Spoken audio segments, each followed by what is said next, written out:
The Prime Minister must know that Papua New Guinea is standing at the edge of a financial cliff with the threat of grey listing by the Financial Action Task Force, or FATF.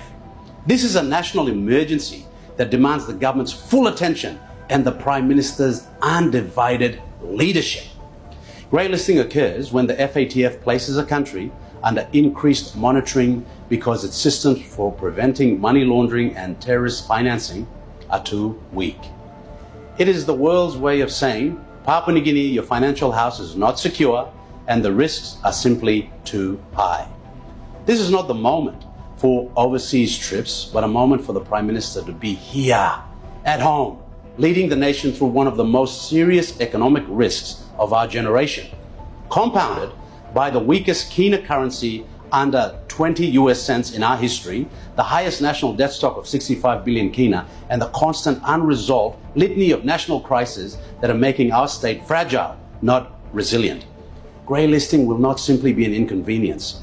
Our financial system will not withstand it. It will reshape our economic destiny. It will raise the cost of borrowing, slow investments, further weaken the kina, and burden our children with the consequences of today's inaction.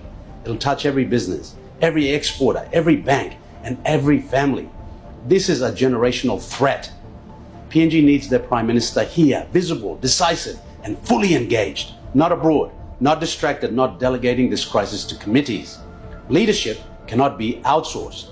To avoid grey listing, the opposition suggests 5 urgent steps for the government to immediately take. First, we've got to establish a national FATF command centre under the direct authority of the Prime Minister. A war room approach, daily meetings, strict deadlines, and full inter-agency coordination. This must be the Prime Minister's #1 priority. Second, fast-track all legislative corrections demanded by FATF. Beneficial ownership transparency, supervision of high-risk sectors, and enforcement powers must be strengthened without delay. This will require immediate reforms, legislation, and a recall of Parliament in February to enact legislation pertaining to grey listing. The government must act now to show that it is absolutely serious. Third, we have to build real enforcement capacity, not paper reforms. FIU, police, ICAC, customs, and the prosecutor's office must receive specialized financial crime units, modern tools, and operational independence. Fourth, we have to deliver visible results that FATF can measure. Investigations, prosecutions, asset recovery, tangible outcomes, not workshops or policy papers. The fifth step is a coordinated international technical assistance with discipline and purpose. APG, AUSTRAC, IMF, and others must be aligned under one national action plan, not scattered across agencies.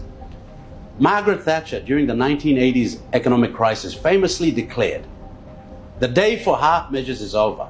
She said this when Britain faced deep structural weaknesses and needed unwavering leadership to restore credibility. PNG is now in the same moment, at the same crossroad. We cannot afford half measures, half presence, or half leadership. The Prime Minister must lead with purpose and be here, at home. The future of the country depends on it.